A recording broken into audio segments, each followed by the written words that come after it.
Welcome to Southwest Desert, where adventure meets the arid beauty of the American Southwest. Join me as we explore Southwest's lost historical characters, stunning desert vistas, forgotten Native American history, or tales of lost gold mines. There's always something new to discover. Subscribe now and hit the bell icon so you don't miss out on our latest desert adventures. Let's journey together into the heart of the Southwest Desert. Sit back and enjoy.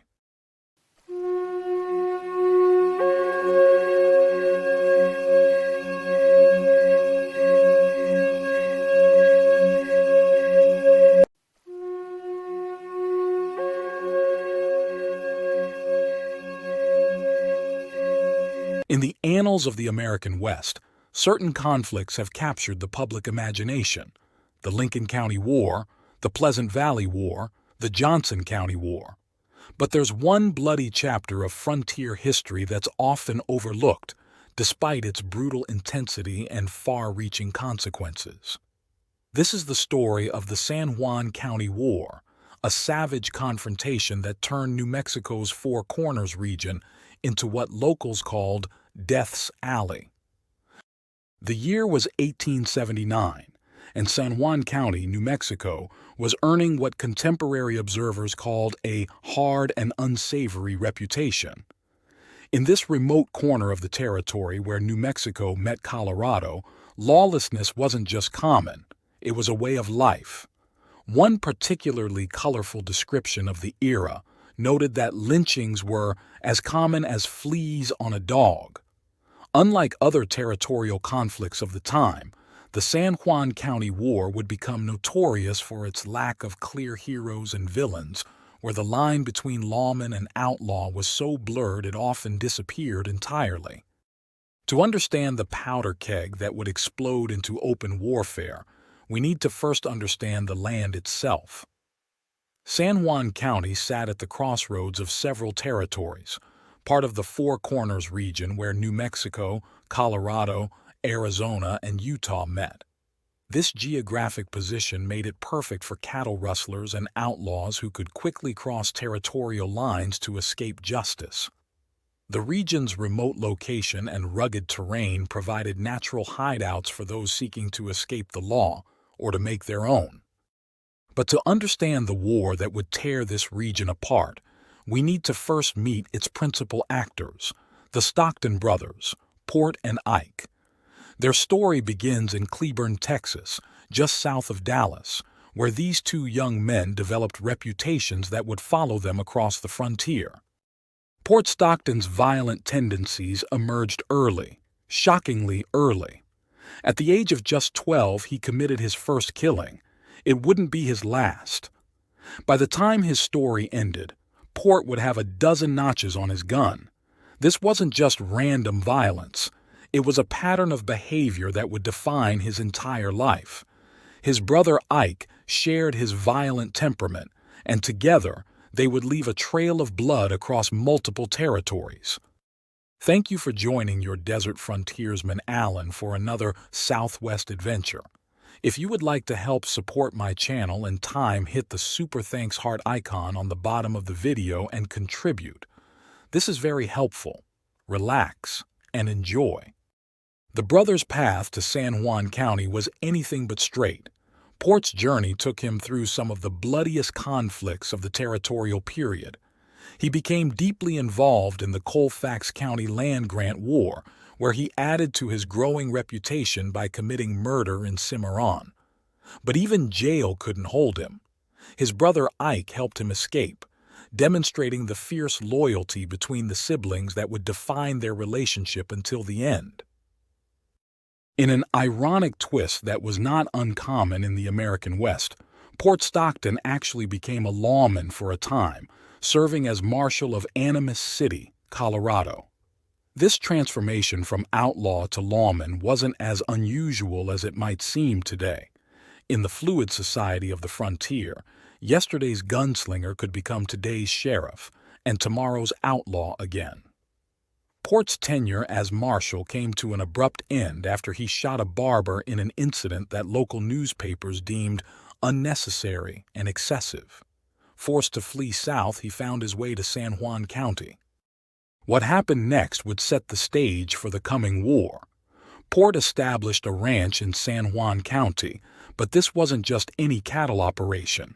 The ranch served as a base for an extensive cattle rustling enterprise, one that would soon draw the attention and the ire of legitimate ranchers in the region. The location was perfect, close enough to civilization to conduct business, but remote enough to hide stolen cattle and avoid unwanted attention.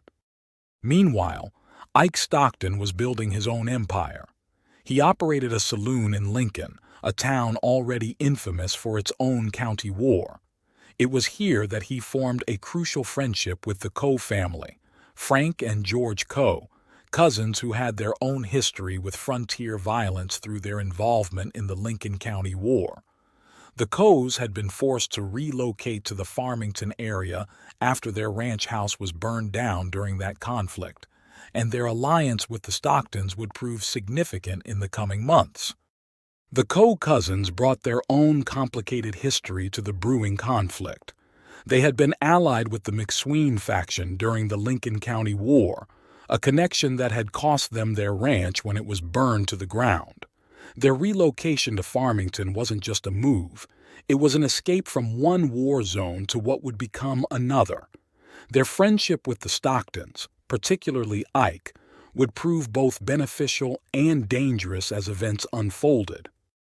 But it was Ike Stockton who would emerge as the more formidable force.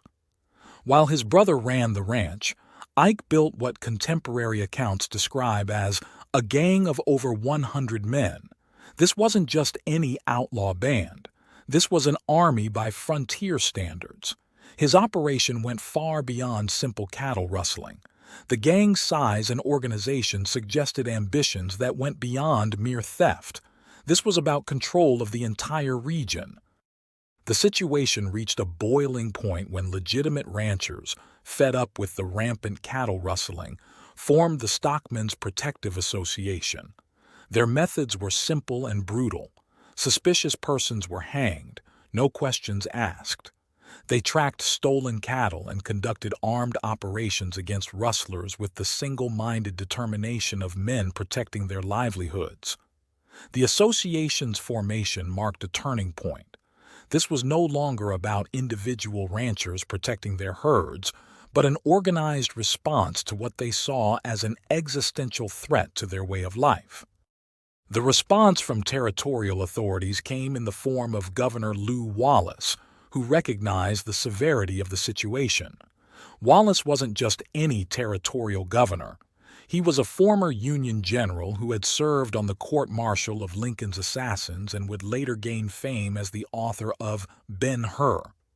He posted a substantial reward for the Stockton gang, $2,250, a small fortune in those days.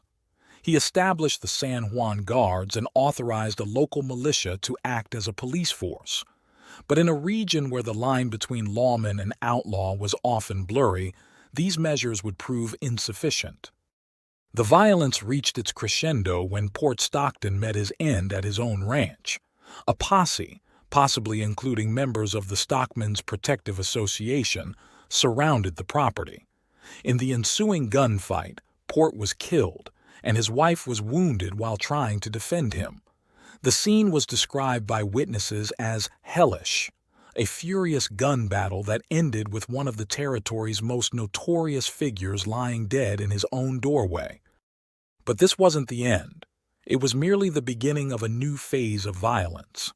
Ike Stockton, enraged by his brother's death, turned his considerable resources toward revenge. He specifically targeted members of the association who he believed were responsible for Port's death and successfully eliminated several of them. The streets of Farmington remained under constant threat, despite armed citizens conducting regular patrols. The town became a powder keg, with every resident wondering if they would be the next target of Ike's vengeance. The violence spread across the region like wildfire. Frank Coe found himself specifically targeted by Ike Stockton, though the exact reason remains unclear from historical records. The streets of Farmington became battlegrounds, with armed citizens patrolling day and night. Every stranger was viewed with suspicion.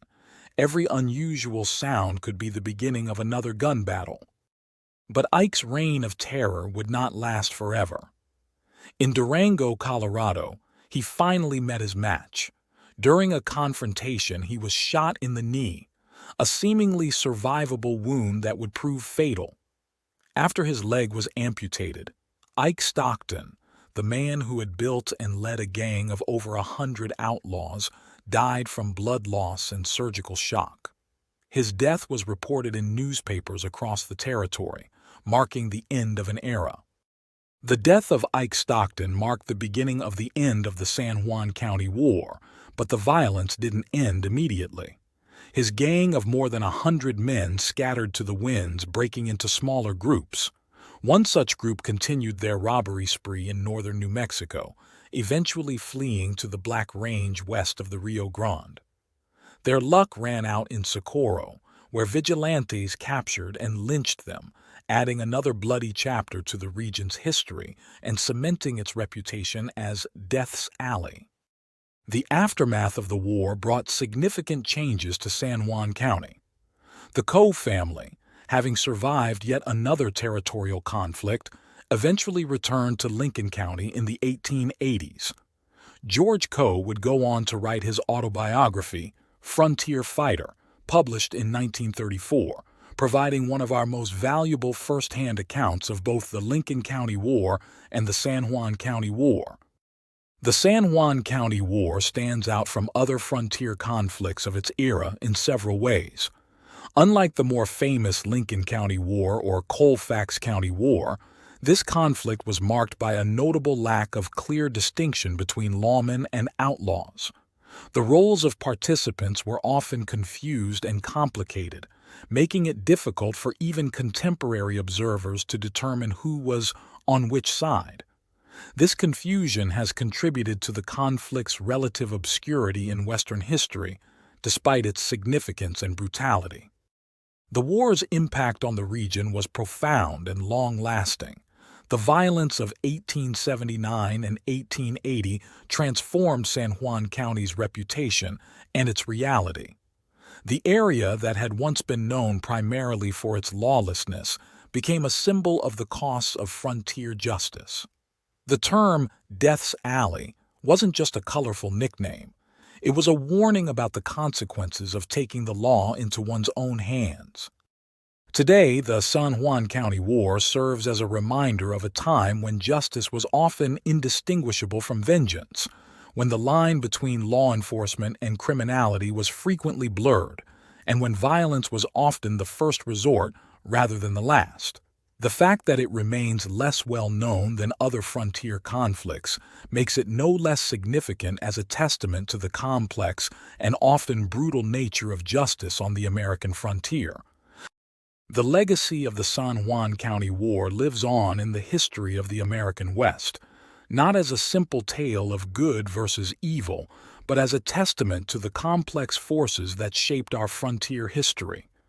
In its violence, its confusion, and its ultimate resolution, it embodies the true nature of the American frontier experience, a time when justice and lawlessness often wore the same face, and when the line between right and wrong was as shifting as the desert sands. I hope you enjoyed this Southwest tale.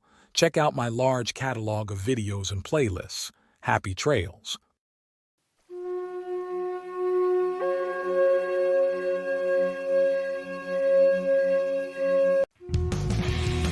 Thanks for watching.